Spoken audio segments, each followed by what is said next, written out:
L'Antarctique est le plus grand mensonge de géographie que vous croyez connaître. Vous pensez que c'est un désert de glace mort et gelé depuis toujours. Faux. Vous imaginez qu'il fait partout le même froid glacial. Encore faux. Vous êtes persuadé qu'un pays possède ce continent blanc. Complètement faux. Aujourd'hui, nous allons démolir 5 mythes tenaces sur le continent le plus mystérieux de notre planète. Et croyez-moi, ce que vous allez découvrir va complètement bouleverser votre vision de cet endroit légendaire. Parce que l'Antarctique cache des secrets que personne ne vous a jamais racontés. Imaginez un continent plus grand que l'Europe, recouvert d'une couche de glace si épaisse qu'elle pourrait engloutir la Tour Eiffel 15 fois. Un lieu où le thermomètre plonge si bas que votre haleine se transforme instantanément en cristaux de glace. Un territoire si inhospitalier que personne n'y a jamais vécu de façon permanente. C'est ainsi que nous voyons l'Antarctique. Un monde figé dans le temps, prisonnier d'un éternel hiver. Mais voilà le problème avec les mythes. Ils sont confortables, rassurants, faciles à retenir et complètement trompeurs. La vérité sur l'Antarctique est infiniment plus fascinante que la légende. Ce continent n'a pas toujours été ce désert blanc que vous connaissez. Il y a des millions d'années, des forêts luxuriantes couvraient ces terres, des dinosaures foulaient son sol, et les températures y étaient plus douces qu'en Allemagne aujourd'hui. Oui, vous avez bien entendu, l'Antarctique a connu des palmiers, des rivières qui coulaient paisiblement, et un climat où vous auriez pu vous promener en t-shirt. Cette révélation change tout, n'est-ce pas ? Mais ce n'est que le début. L'Antarctique moderne regorge également de surprises.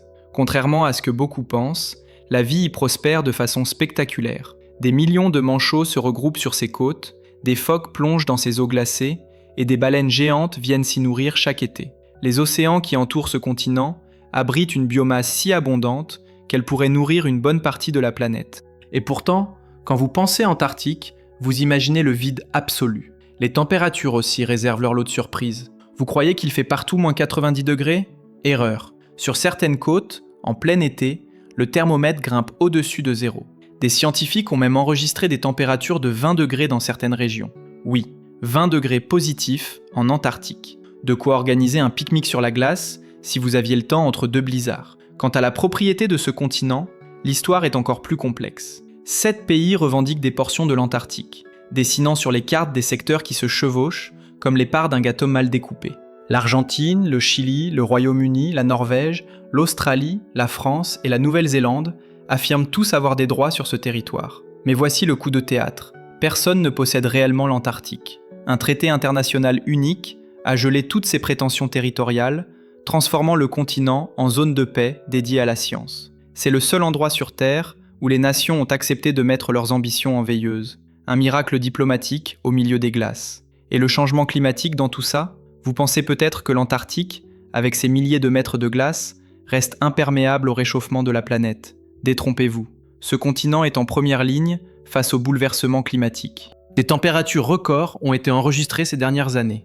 30 degrés au-dessus des normales saisonnières. La banquise bat des records de fonte. Des glaciers entiers glissent vers l'océan à une vitesse jamais vue auparavant.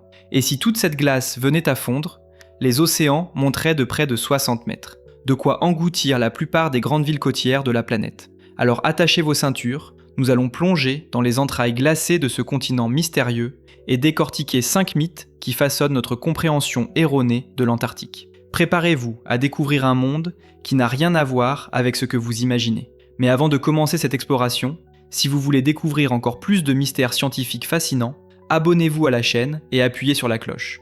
Chaque semaine, nous explorons les secrets les mieux gardés de notre planète. Et croyez-moi, après ce que vous allez apprendre aujourd'hui sur l'Antarctique, vous ne voudrez rien manquer de nos prochaines révélations. Premier mythe à démolir, l'Antarctique serait un désert de glace totalement mort, dépourvu de toute forme de vie. Cette image est profondément ancrée dans notre imaginaire collectif. Quand vous pensez à ce continent, vous visualisez probablement une étendue blanche infinie, silencieuse, où rien ne bouge, où rien ne vit. Un monde figé dans un silence éternel. Eh bien, cette vision est à peu près aussi précise qu'un film de science-fiction des années 50. La réalité vous surprendra. L'Antarctique et ses eaux environnantes abritent l'une des concentrations de vie les plus spectaculaires de notre planète. Commençons par les eaux glacées de l'océan austral. Elles grouillent littéralement de vie. Le héros méconnu de cet écosystème s'appelle le krill. Ces minuscules crustacés, à peine plus gros qu'un trombone, forment des nuées si denses qu'elles colorent l'eau en rose. Leur biomasse totale dépasse les 500 millions de tonnes. Pour vous donner une idée, imaginez le poids de tous les humains sur Terre, multipliez-le par 70 et vous aurez la masse du krill antarctique. C'est colossal. Et ce krill nourrit tout le reste. Les manchots en raffolent. 8 espèces de manchots vivent dans les régions antarctiques et subantarctiques. Le manchot empereur, cette créature majestueuse qui brave les températures les plus extrêmes de la planète pour élever ses petits en plein hiver antarctique, se nourrit presque exclusivement de krill et de poissons. Les colonies de manchots Adélie comptent environ 2,5 millions de couples. Imaginez 2,5 millions de couples, soit 5 millions de manchots qui se regroupent, crient, se chamaillent pour un bout de territoire rocheux. Le bruit est assourdissant, le spectacle hypnotisant. Ces oiseaux qui ne peuvent pas voler ont conquis un environnement où la plupart des créatures périraient en quelques minutes. Mais les manchots ne sont que le début. Les phoques règnent sur la banquise. Le phoque crabier, malgré son nom trompeur, ne mange pas de crabes. Il se nourrit principalement de krill. Sa population atteint les 15 millions d'individus, ce qui en fait l'un des grands mammifères les plus nombreux sur Terre. Le phoque de Weddell plonge sous la glace à des profondeurs vertigineuses pour chasser les poissons. Le léopard de mer, redoutable prédateur, chasse les manchots avec une efficacité brutale. Ses mâchoires peuvent broyer un manchot en quelques secondes. Et l'éléphant de mer, ce colosse qui peut peser jusqu'à 4 tonnes, s'installe sur les côtes pour se reproduire dans un vacarme de grognements et de combats titanesques. Les baleines aussi viennent festoyer dans ces eaux riches. La baleine à bosse traverse des milliers de kilomètres d'océan pour rejoindre l'Antarctique, chaque été austral. Pourquoi un tel voyage ?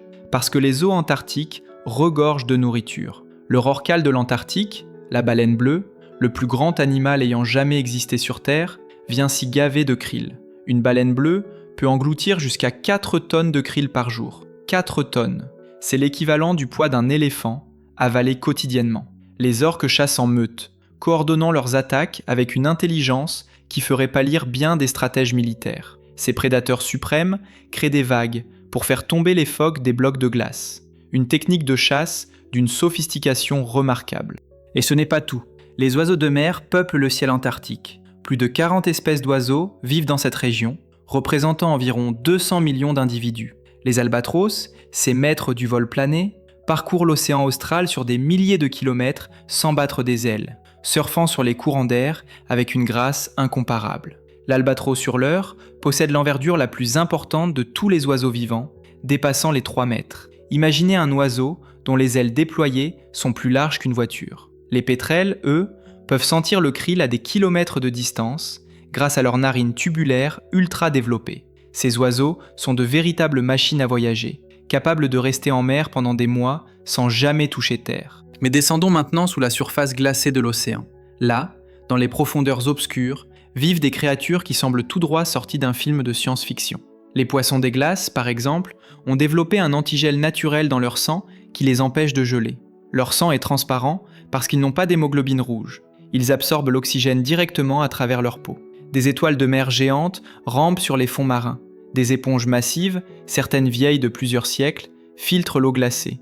Des vers géants colonisent les sédiments. La biodiversité marine de l'Antarctique est d'une richesse stupéfiante, avec des centaines d'espèces encore inconnues de la science. Et sur Terre, même sur le continent lui-même, la vie trouve un moyen. Certes, aucun mammifère terrestre ne vit en Antarctique, mais des lichens s'accrochent aux rares roches exposées. Des mousses colonisent les zones côtières où la neige fond en été. 2 espèces de plantes à fleurs poussent même sur la péninsule antarctique. Elles sont minuscules, résistantes et représentent un exploit botanique extraordinaire. Des millions de micro-organismes, des bactéries, des algues, prospèrent dans des conditions qui tueraient n'importe quelle autre forme de vie. Certains de ces micro-organismes survivent dans des lacs enfouis sous des kilomètres de glace, dans une obscurité totale, à des températures glaciales. Ils nous montrent que la vie peut s'adapter à pratiquement n'importe quoi. Alors pourquoi cette biodiversité reste-t-elle si méconnue ? Parce que l'Antarctique est loin, difficile d'accès et dangereux. La plupart des gens n'iront jamais. Les images que nous voyons montrent souvent les vastes étendues glacées de l'intérieur du continent, qui sont effectivement désertes. Mais les côtes et les océans, eux, bouillonnent de vie. L'Antarctique n'est pas un désert biologique. C'est un sanctuaire où certaines des plus grandes concentrations d'animaux de la planète se rassemblent chaque année. Un endroit où la nature montre sa force, sa résilience, sa capacité à prospérer même dans les conditions les plus extrêmes. Et cette réalité commence seulement à être comprise par le grand public. Mais voilà que surgit une question troublante. Si tant de vie prospère en Antarctique, comment survit-elle au froid le plus extrême de la planète ? Ce qui nous amène naturellement au deuxième mythe.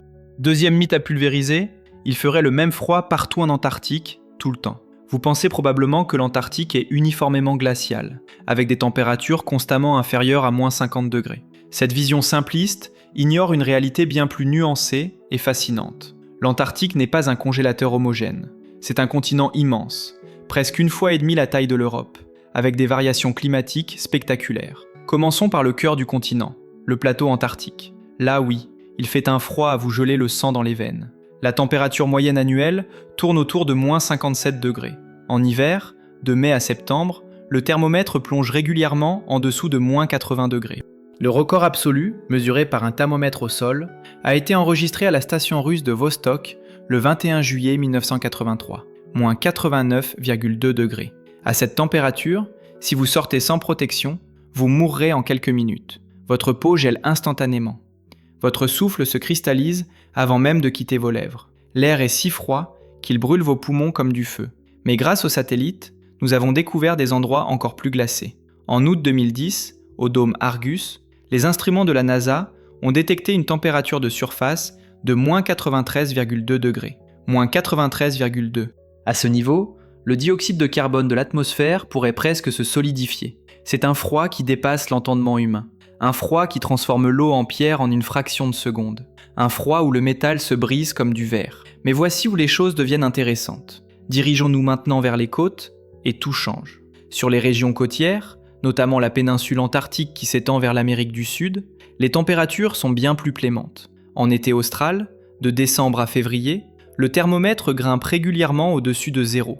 Des températures de 5 à 15 degrés ont été mesurées le long des côtes. Vous pourriez vous promener en pull léger. Vous pourriez même sentir un semblant de chaleur sur votre visage lorsque le soleil, qui ne se couche jamais pendant l'été polaire, caresse la glace. Et tenez-vous bien, le record de chaleur en Antarctique a atteint 20,7 degrés à la base argentine de Marambio en février 2020. 20,7 degrés. C'est une température printanière agréable pour n'importe quelle ville européenne, en Antarctique. Cela semble presque impossible, et pourtant, c'est arrivé. Ces températures exceptionnelles sont liées à des phénomènes météorologiques particuliers. Des masses d'air chaud qui remontent depuis des latitudes plus basses et viennent réchauffer temporairement certaines zones côtières. La différence entre l'intérieur et la côte est donc colossale. Vous pouvez avoir moins 70 degrés au centre du continent et 0 degré sur la côte le même jour. C'est comme si vous compariez la Sibérie profonde avec le sud de la France. L'écart de température peut dépasser les 70 degrés entre deux points situés à quelques centaines de kilomètres l'un de l'autre. Cette diversité climatique est rarement mentionnée dans les documentaires grand public, qui préfèrent se concentrer sur les extrêmes glaciaux pour l'effet dramatique. Et les variations saisonnières ajoutent une autre couche de complexité. En hiver, l'Antarctique est plongé dans la nuit polaire pendant plusieurs mois. Le soleil ne se lève jamais. L'obscurité totale règne.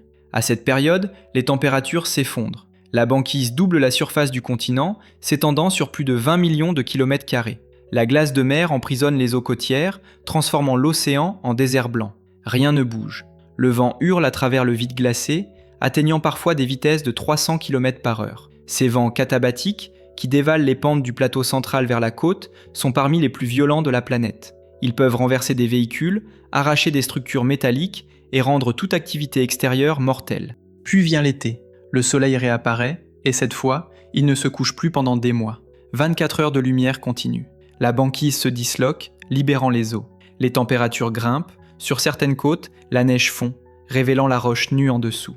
Des ruisseaux se forment, coulant sur les pentes rocheuses. La vie explose. Les manchots reviennent en masse pour se reproduire. Les phoques sortent sur la banquise pour mettre bas. Les baleines arrivent pour festoyer dans les eaux riches en krill. L'Antarctique s'éveille. Mais même au sein d'une même journée, les variations peuvent être brutales. Vous pouvez commencer la matinée avec un ciel dégagé et une température relativement douce de moins 5 degrés, puis voir un blizzard s'abattre en quelques minutes, faisant chuter le thermomètre à moins 20 en quelques heures. La météo antarctique est capricieuse, imprévisible et potentiellement mortelle pour les imprudents.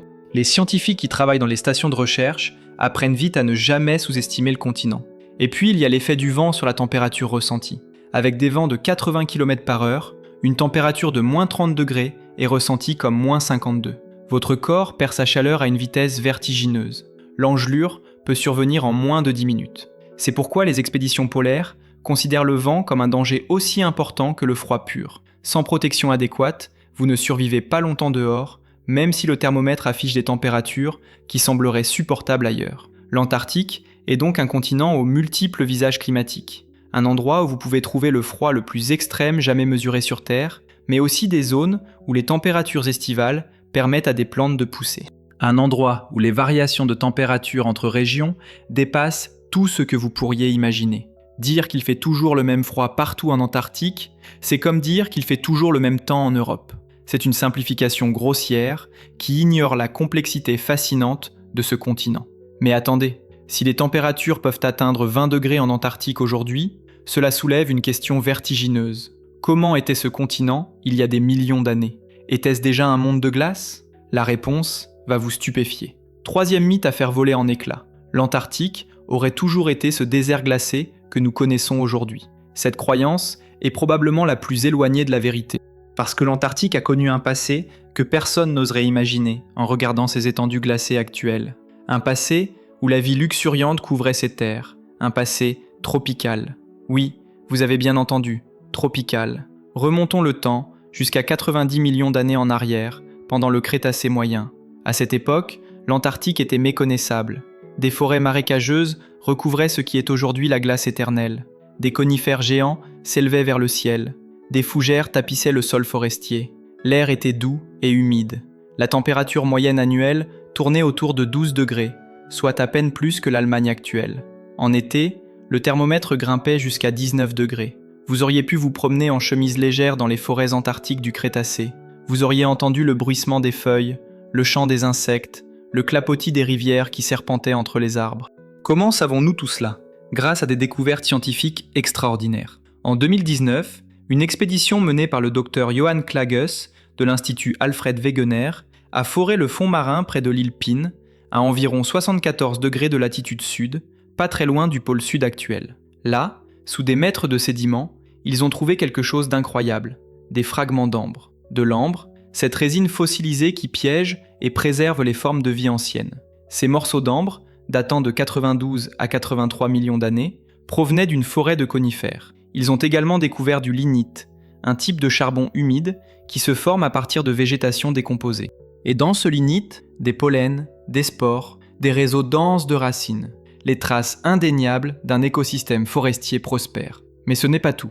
D'autres expéditions ont révélé des preuves encore plus anciennes de vie végétale en Antarctique. Il y a 55 millions d'années, pendant l'Éocène, l'Antarctique abritait des forêts quasi tropicales. Des palmiers poussaient sur les côtes. Oui, des palmiers, en Antarctique. Des hêtres et d'autres arbres à feuilles couvraient l'intérieur des terres. Le climat était si doux que même en hiver, les températures ne descendaient jamais en dessous de 10 degrés. En été, elles atteignaient 25 degrés.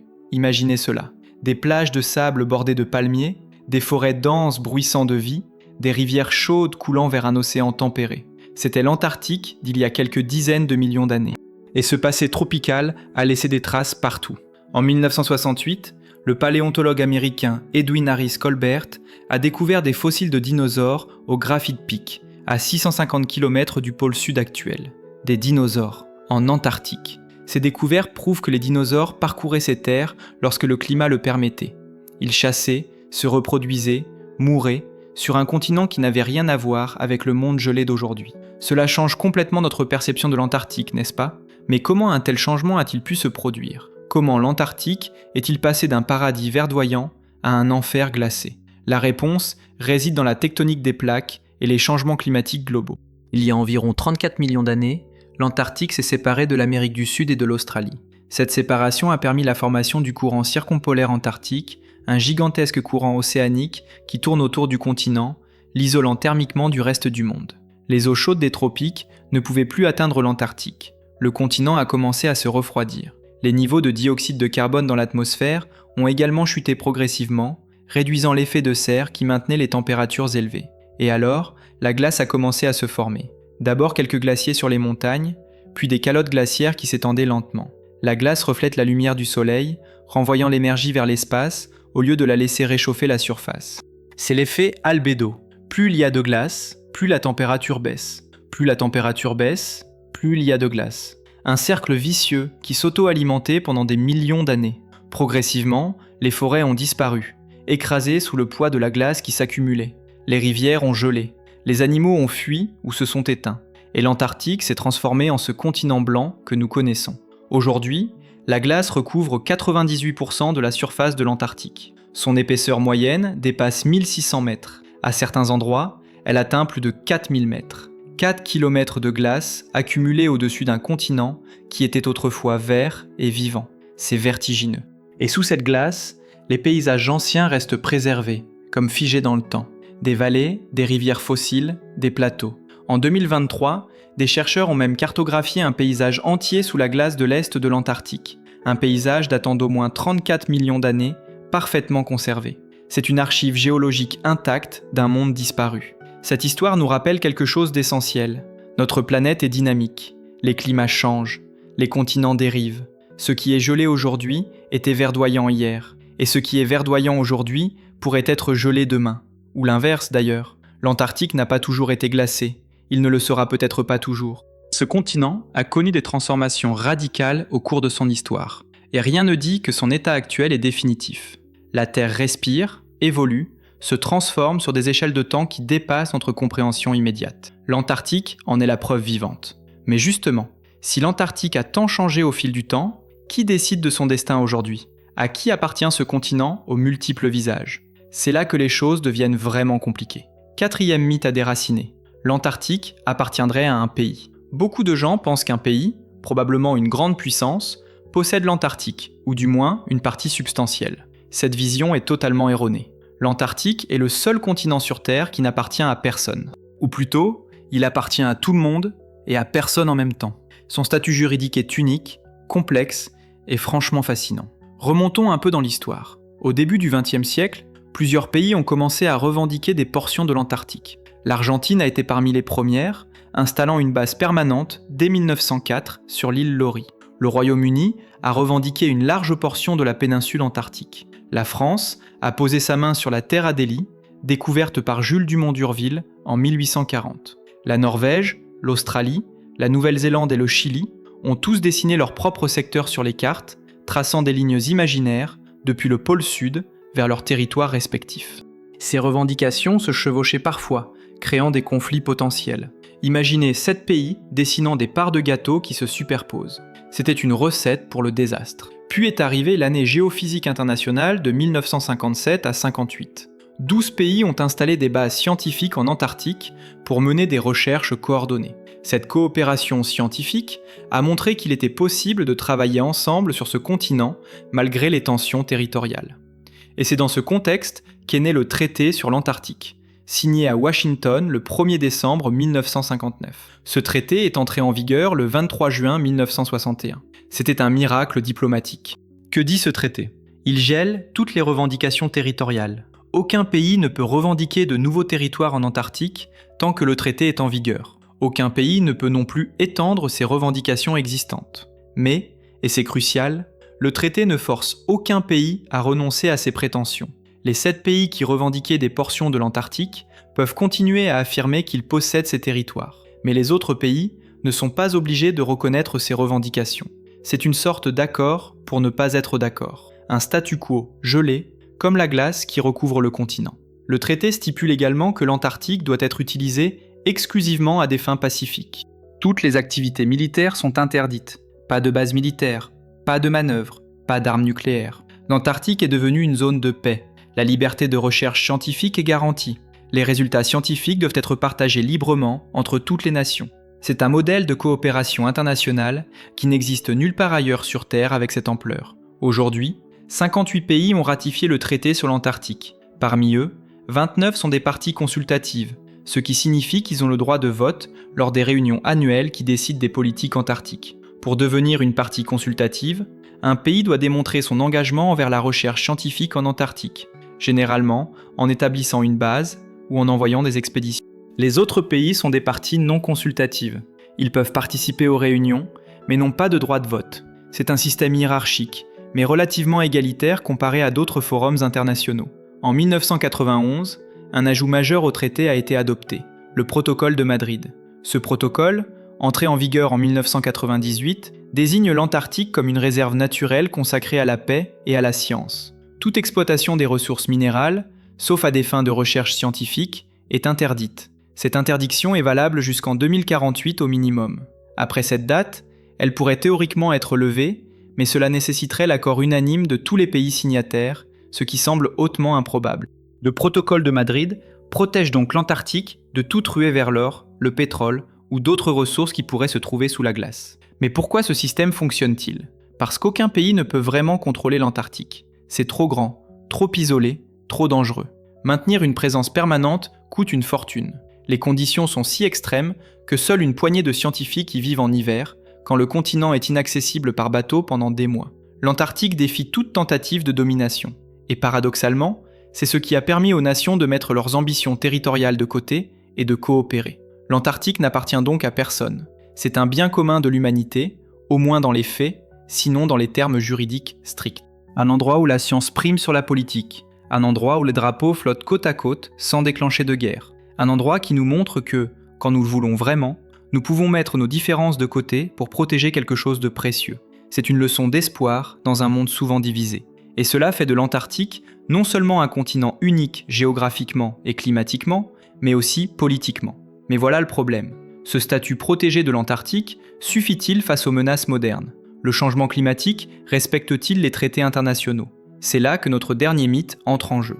Scénario. 5 mythes sur l'Antarctique, partie 2. 5e et dernier mythe à anéantir, le changement climatique n'affecterait pas l'Antarctique.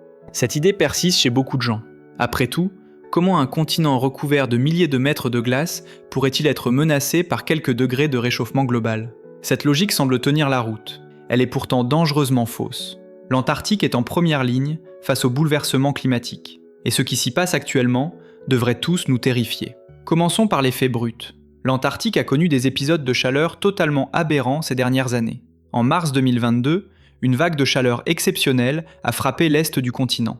À la station Concordia, située à plus de 3000 mètres d'altitude et à plus de 1000 km de la côte, le thermomètre a atteint moins 11,5 degrés. Cela peut vous sembler froid, mais le record mensuel précédent était de moins 27,9 degrés.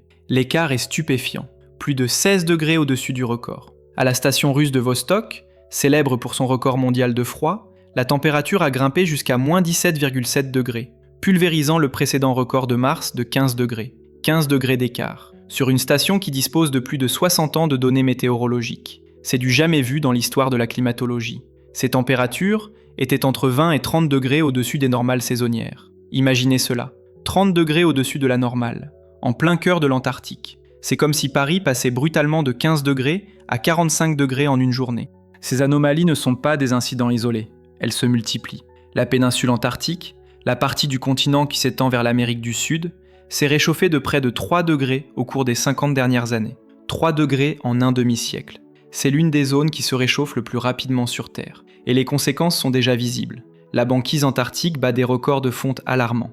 En février 2023, l'étendue de la glace de mer a atteint un minimum historique, 2,06 millions de kilomètres carrés. C'est presque 40% de moins que la moyenne pour cette période. Une surface perdue, équivalent à près de 10 fois la taille de la Grèce. Disparue, fondue. Cette glace de mer joue un rôle crucial. Elle protège les glaciers côtiers. Elle régule la température des océans. Elle sert d'habitat pour le krill, les phoques, les manchots. Quand elle disparaît, tout l'écosystème vacille. Mais le plus inquiétant, c'est ce qui arrive à la calotte glaciaire elle-même. Entre 2002 et 2020, l'Antarctique a perdu en moyenne plus de 150 milliards de tonnes de glace par an. 150 milliards de tonnes, chaque année. C'est difficile à visualiser, alors imaginez ceci. Cette quantité de glace fondue suffirait à remplir plus de 60 millions de piscines olympiques, par an. Et le rythme s'accélère. La glace ne fond pas principalement en surface, comme au Groenland. Non, en Antarctique, c'est l'océan qui fait le travail. Les eaux se réchauffent, s'infiltrent sous les plateformes glaciaires flottantes et les font fondre par en dessous. Ces plateformes agissent comme des bouchons qui retiennent les glaciers terrestres. Quand elles s'affaiblissent, les glaciers glissent plus rapidement vers la mer. Et voici où cela devient vraiment effrayant.